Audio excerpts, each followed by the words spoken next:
Greetings, everyone. We'll be talking about quantum horizons, charting new realms in technology and thought.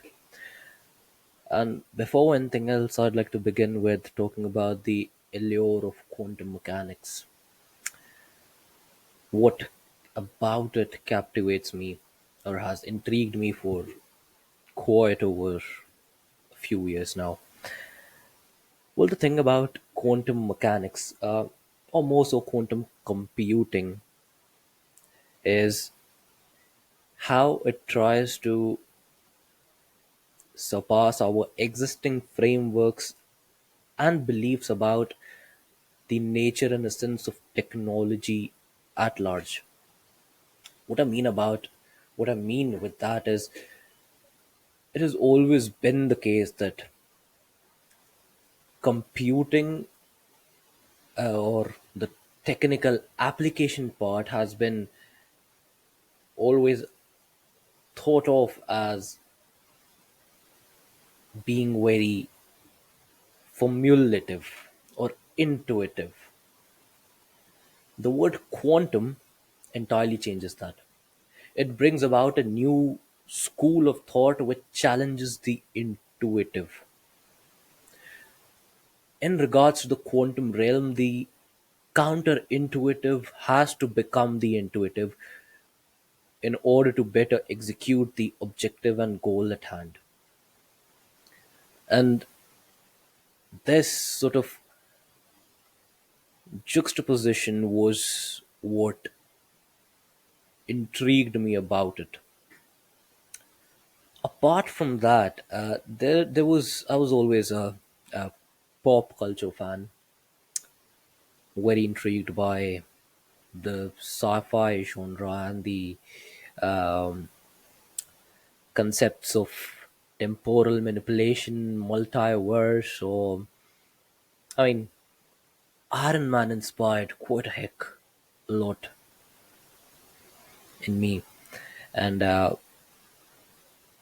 you know, I tried to understand the science behind seemingly fictitious ideas, maybe with regard to robotics or mechatronics, or in the field of cosmology and, well, quantum mechanics.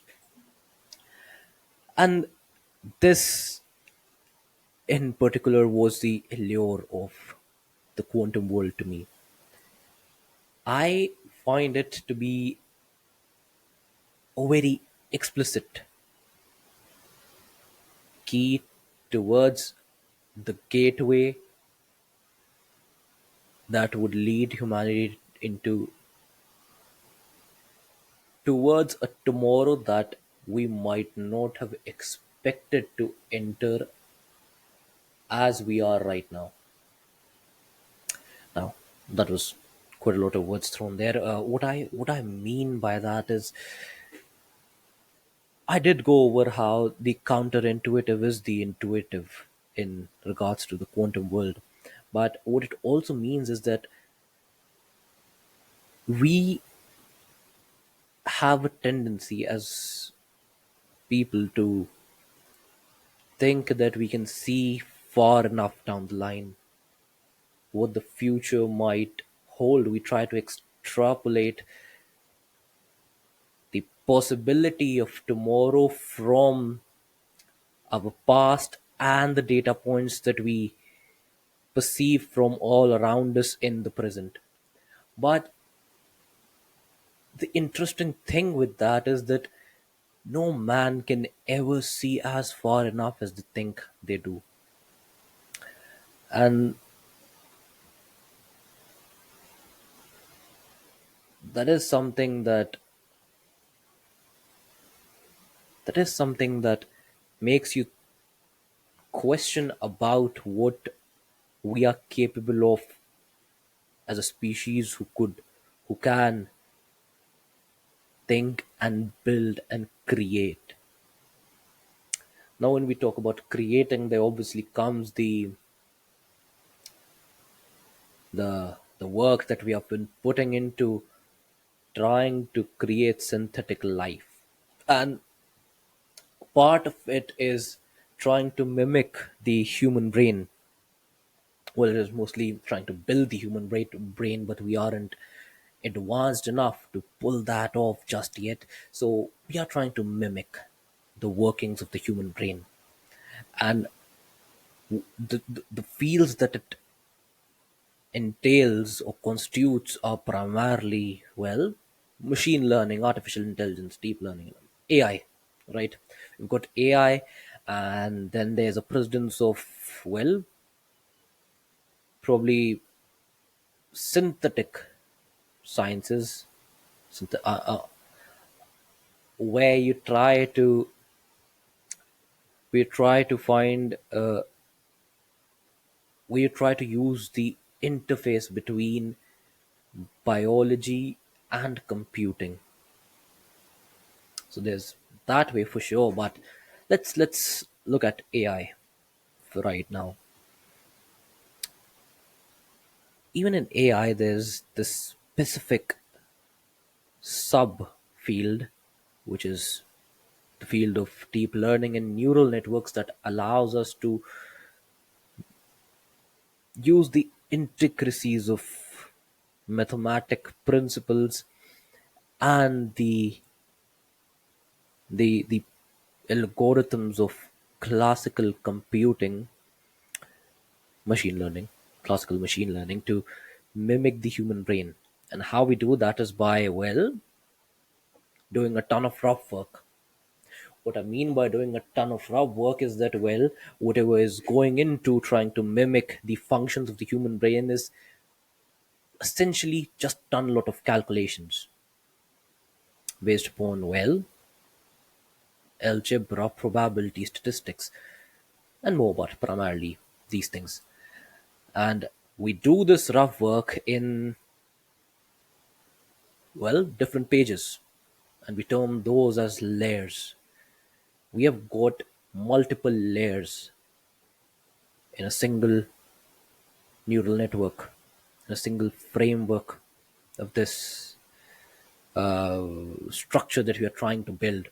And that rough work is covered by the fair work, which is the output that we finally reach, the desired output, or even the not so desired one, and the input, what we feed into it, the prep that goes before doing the rough work. So there's these two,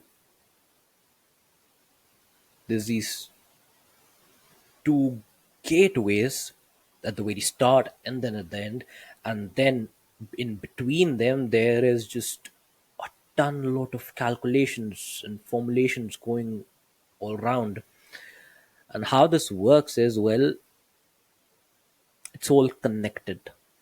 It's all connected by nodes who each have a weight, and then there is an activation function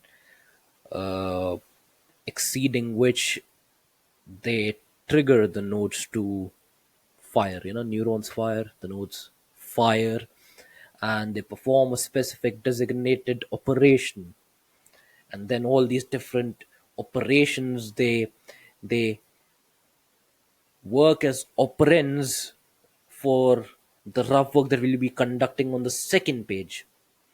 And then the results of these operations, well, they go on to formulate and process in with regard to each of those standings until we get the desired output that we need. Now, to term it more eloquently, there's an input layer, a hidden layer, and an output layer. The hidden layer is where all this fiasco goes on. The output layer is, well, as the name suggests, where we, well, welcome with open arms our designated and desired output. The input layer is where we feed in everything that we need to begin the process of starting to compute whatever we want to. And that is primarily what it is and how it works. And when we are talking about this, there is a very key aspect that you cannot ignore even if you try to, which is of the importance of data. Now, data is significant. It is significant, and it is significant to the extent where I'll even say that data is the new oil. You know how oil is the procurement of a lot of natural oil made you dominant a dominant dominion over the economic and geopolitical landscape. Well, data is that currency, but a times thousand, or even more than that. And that is primarily because in the day and age and in the world, the kind of world that we are headed towards, data acts as the mediator, not the mediator, the data acts as the tool, as a multi-purpose tool. It's a goddamn Swiss knife. It's good. You use it to better your existing frameworks and smoothen over the processes of everything and anything.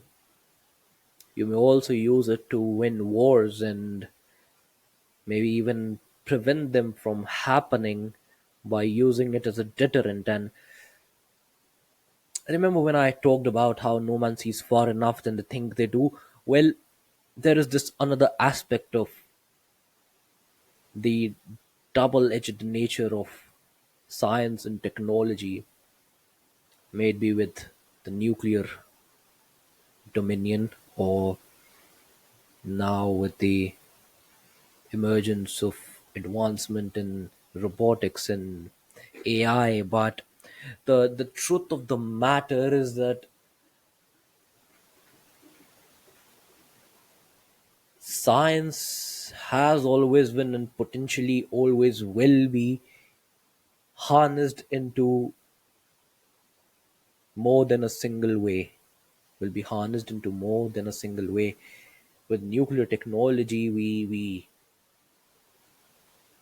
have nuclear energy, but we also have nukes, nuclear warheads, the single greatest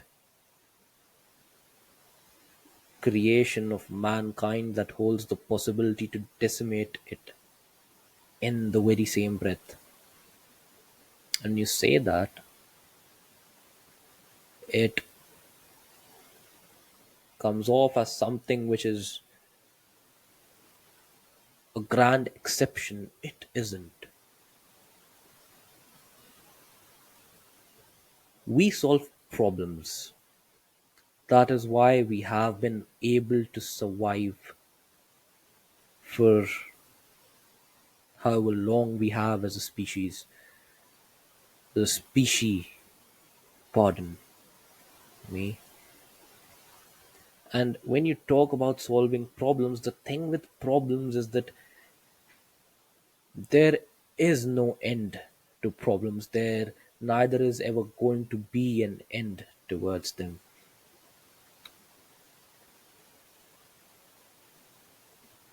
And what solution you decipher to solve a single specific problem may very well be used to solve another one down the road in time,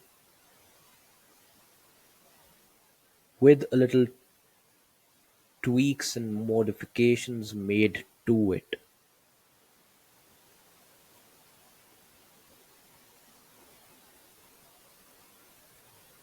And that brings me to the point of how data currently is the single greatest asset as well as the single greatest potential warhead that we might be looking at. And now I don't really say it in terms of the physical destruction caused when it can by triggering an indirect chain of events, but more so it has to do with how the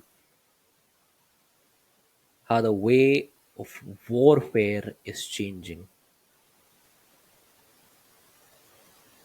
When we have autonomous robots or unmanned controlled robots fighting the battles on the ground,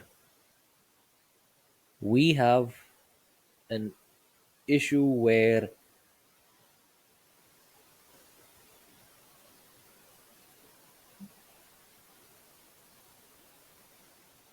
the physical destruction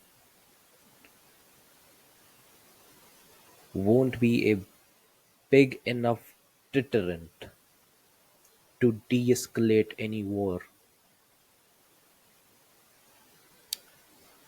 And when I say physical destruction, I include the fatalities of human lives.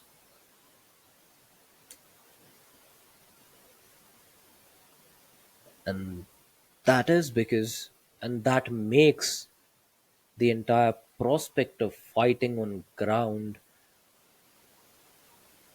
in most cases irrelevant. I'm not saying that warfare of such kind would cease to exist. It will just be fueled by the potential of technology and data. You know what petrol and diesel and these fuels are, what fossil fuels are for vehicles, our cars and planes and buses and trains.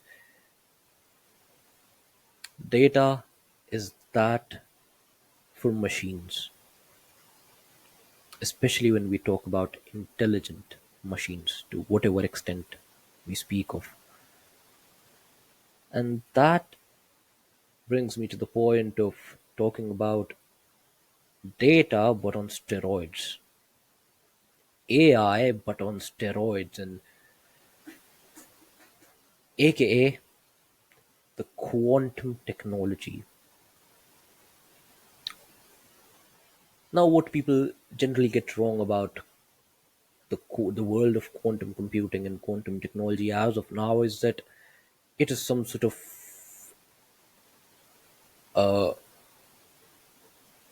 it's a witchcraft that will blow each and every single thing out of the waters by completely outweighing their significance and importance in terms of, well, sciences and technologies.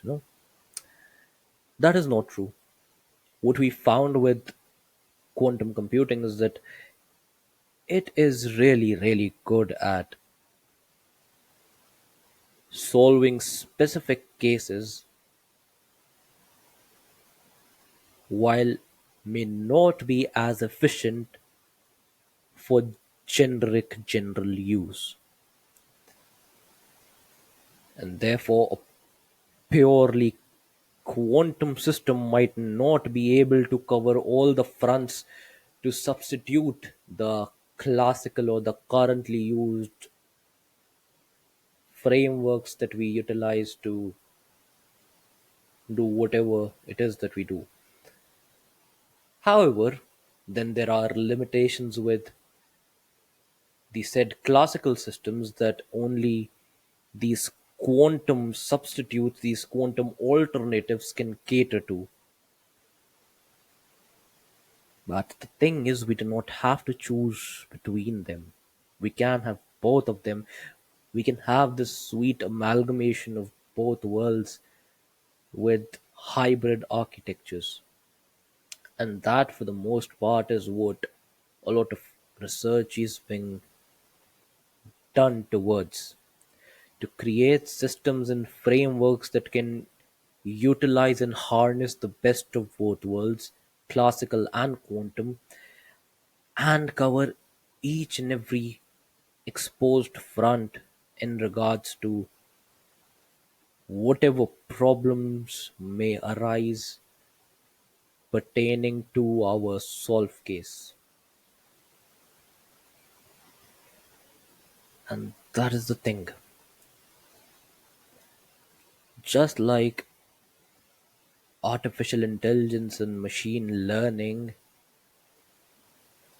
or the notion of artificial intelligence and machine learning at its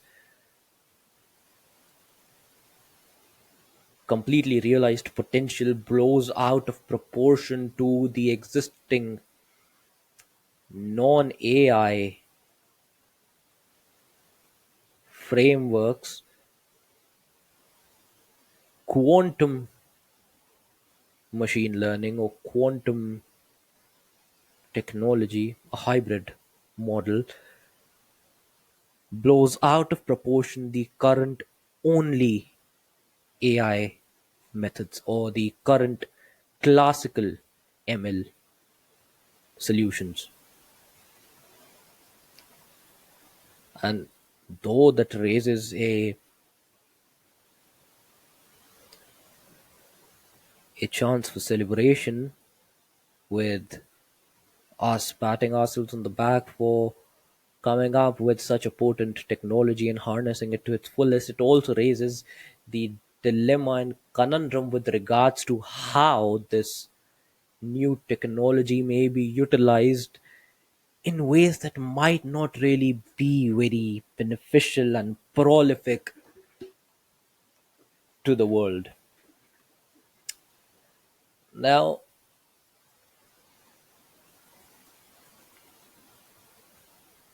what that takes us into in this discussion is a talk about ethics and morality, right?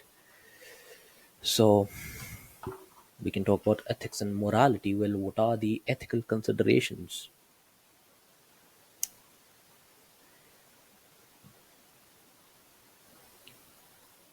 I think I spoke enough about the potential risks and the need for moral considerations with regard to quantum computing and AI. But whatever I could say upon the subject matter would fall short to entirely be able to doing it justice, and that is because there is a grave and dire need to invest upon thinking about this domain. And I know that AI ethics and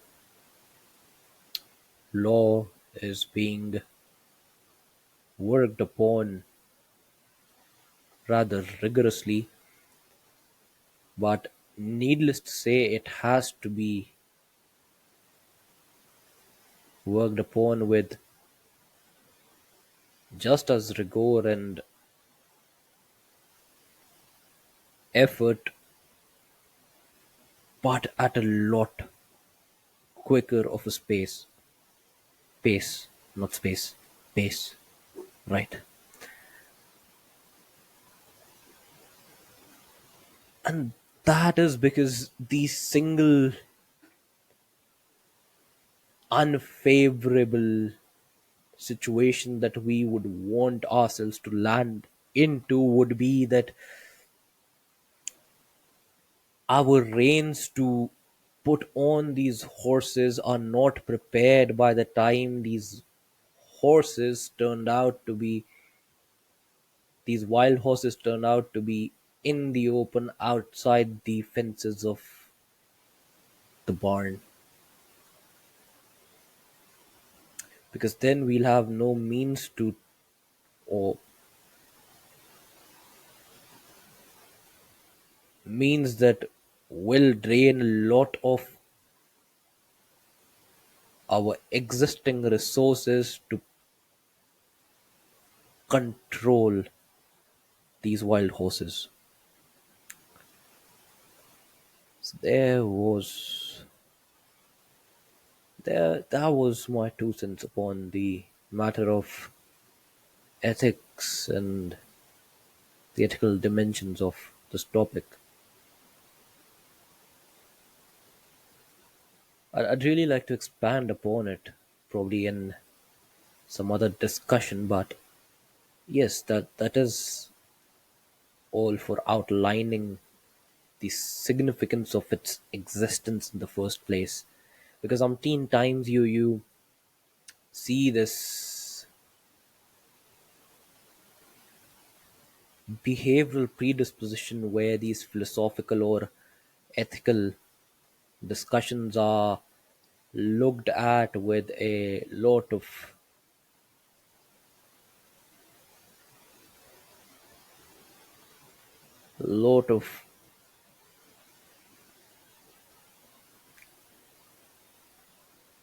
I do not know if I should say this, but a lens of boredom. Nobody likes to sit down and talk about ethical and moral considerations for an hour or two, but that is exactly what's needed. And it's needed more than we can probably emphasize upon. The other matter that I feel is of great or paramount or paragon significance is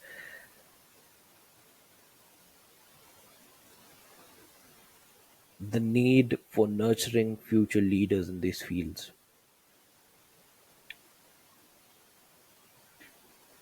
We need people at the vanguards of such significant domains to be a few things, in my opinion.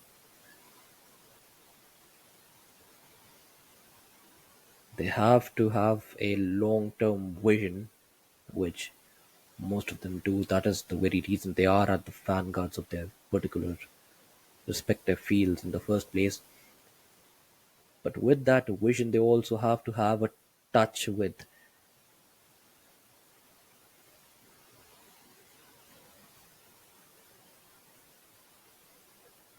the worst case scenario of reality.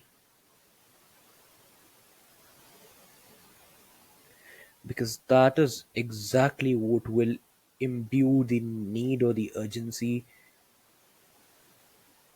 for anybody and everybody to entertain or cater towards the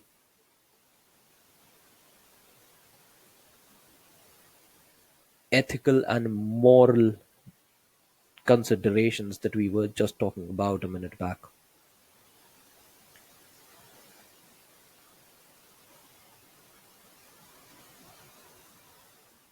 Apart from that, they need to have the sort of articulation that allows them to break down complex subjects and matters in a way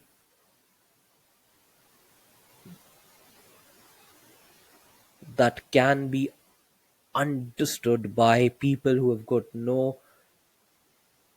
scientific context or background, the general masses. without taking away from the essence and core of the matter itself. Now, do I say that the general masses aren't capable of trying to fathom complex and nuanced intricacies of the scientific matters? Yes, that is exactly what I'm saying.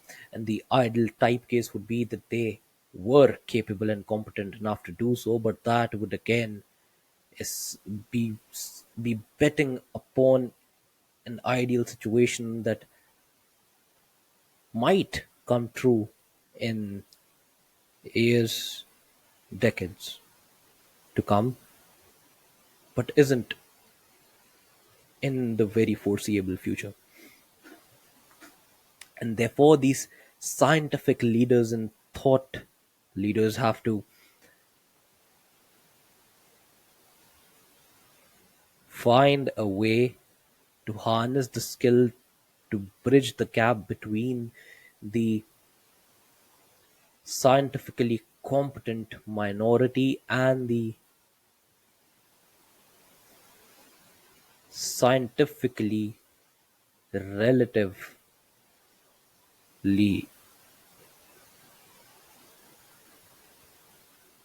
simpler majority. Because as important and significant as it is to explore and traverse through new dominions that humanity has never ventured into, it is just as significantly paramount to take the entirety of the human race along with you to see the beauty of existence that you try to unravel by treading these untraveled paths. And how do we know that what we find is only going to be beautiful? Is the answer to that is that we do not know, but we have to have faith in our ability to see beyond our own selves. And that is what people generally tend to get wrong. We decide right and wrong from our standpoint, from the horizon to which we can see, that marks our limit of understanding. What we have to instead do is think about the horizons that generations down the line from today will be able to comprehend and see beyond. We have to break our limitations, knowing that we might not ever be able to go beyond them ourselves, but might give the generations to come a chance to going past them and many other such limitations by trying to give them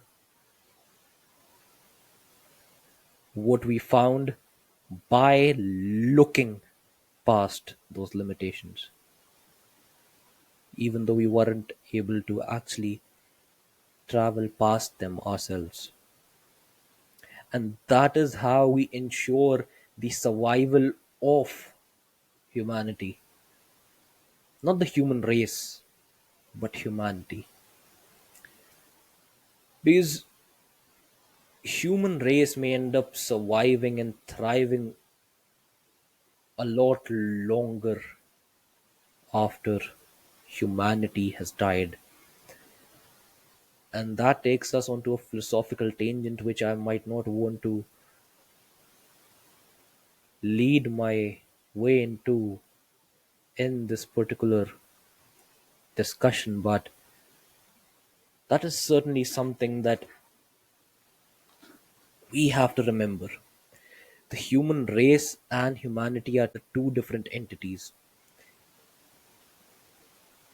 Human race is who we are. Humanity is what makes us us. And we need to make sure that we realize that, and we need to make sure that the other generations do not forget that.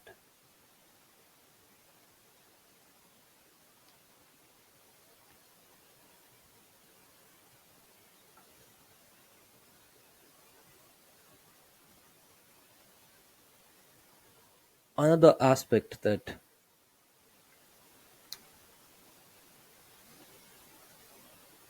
people tend to look past is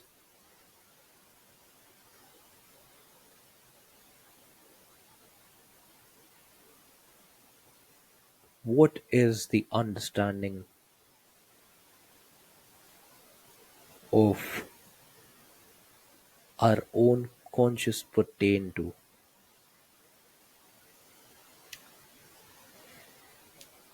The understanding of consciousness and computation can lead us to probably build or create something that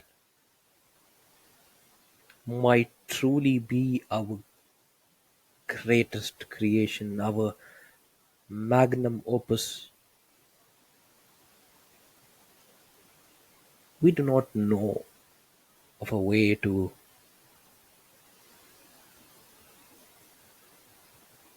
create synthetic consciousness, or for that matter, synthetic life apart from, well,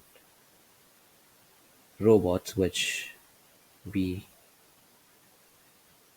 know of in the present moment, which rank not really anywhere in the discussion when we talk about consciousness as a whole. But what if we reach the point where we are able to understand the phenomena that it is enough to be able to build consciousness on our own? And that leads you straight to the question of what it would take to understand consciousness. Well, something like quantum mechanics certainly aid towards understanding the essence of consciousness, and something like artificial intelligence certainly would help us at mimicking and in the future creating it. But how? The question is how and when. The answer is we do not particularly know, we aren't sure.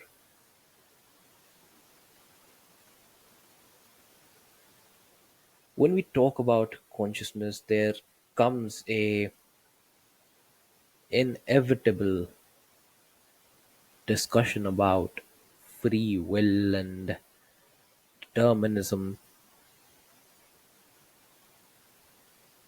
and I am no expert in any of the said matters, but what comes off from a personal opinion that I harbor at the current moment is that there certainly are cosmic flukes, but there also are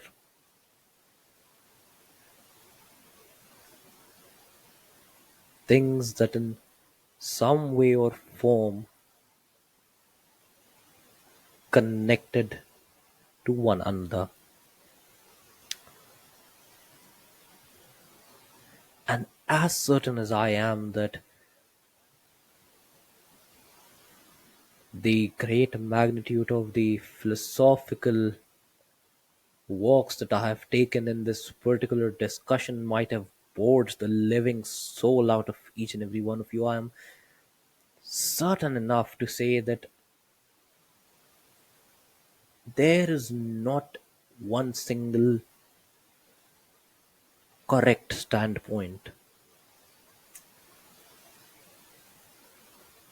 The truth is rather an amalgamation of all these possibilities. And just as when we think about the principle of quantum superposition that allows for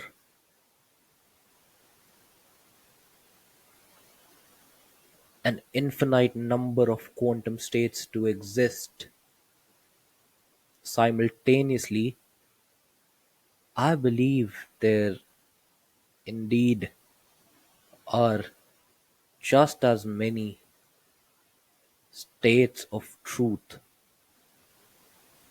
that exist until one is observed or measured, at which point the possibility of what is true collapses down to a single possibility.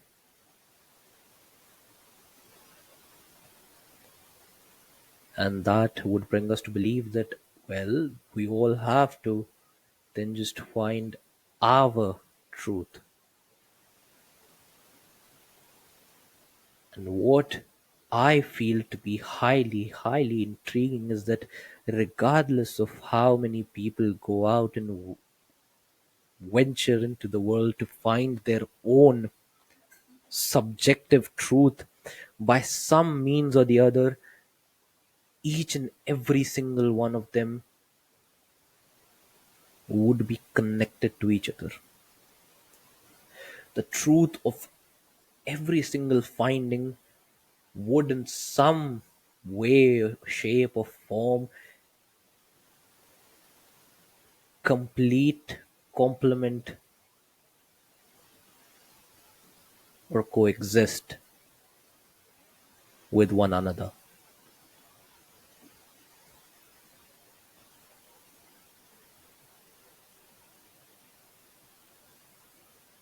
And believe me, if we can entertain the possibility of many worlds in multiverse, and if by some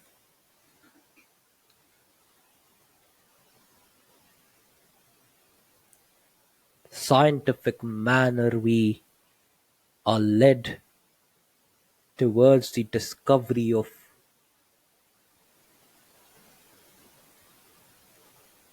such a cosmic arrangement, this philosophical notion that I just presented to you might hold even more truer than it already does.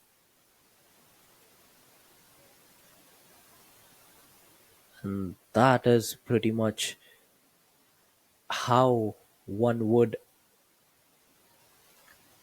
in my opinion, settle the debate around free will and determinism.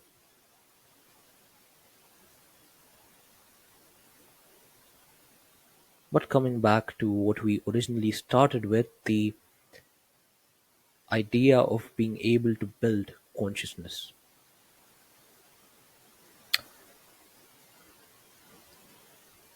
The entire process of how we build or mimic these human or natural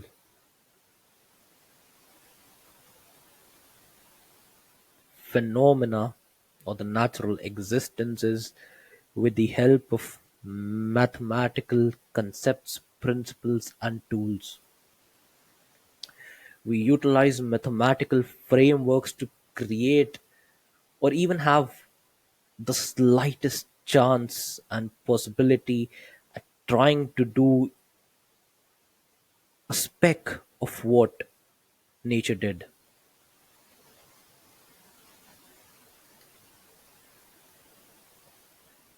Our brain is a biological lump of mass and entails muscles, electricity, neurons, nerves. To our understanding, it isn't a framework that has circuits or mathematical equations running 24/7 just to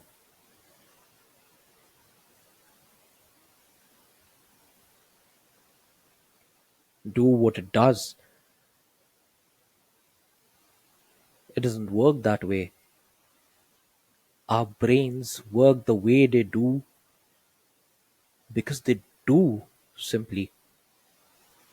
But when we try to mimic that, since we do not have any precedence of how they actually work, we mimic these biological processes even with the help of mathematics, the single greatest tool in our tool belt. The thing with mathematics is that you need metrics, you need data, and as much as we know currently about consciousness, we cannot quantify it,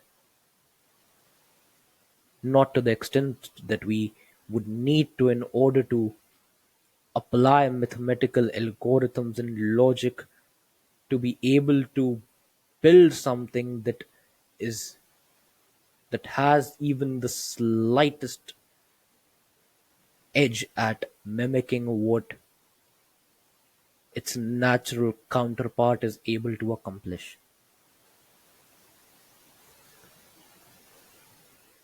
That is what truly makes it all fascinating. That is what truly makes the entirety of science, the entire dominion of science and technology worthwhile. Because we continue to try to do something that we aren't inherently able to do.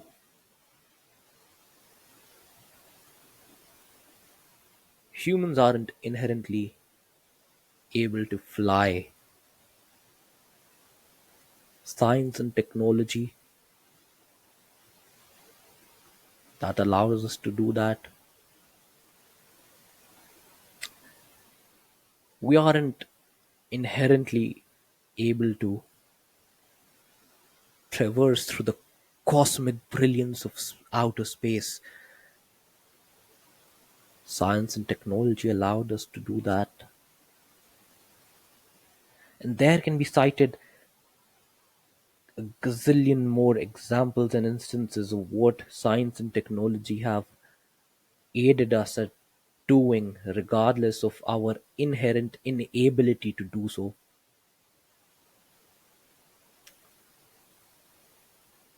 Even in matters of just being able to understanding our existence in general, science and technology have given us a better edge at being able to have a chance at understanding our existence slightly better than we would have if we didn't have its existence. And that makes you really appreciate the beauty of humanity. It isn't the beauty of the human race, it is the beauty of humanity. And it's the beauty of science and technology. With that, I'd like to thank you all for turning in and have a lovely rest of the day or evening.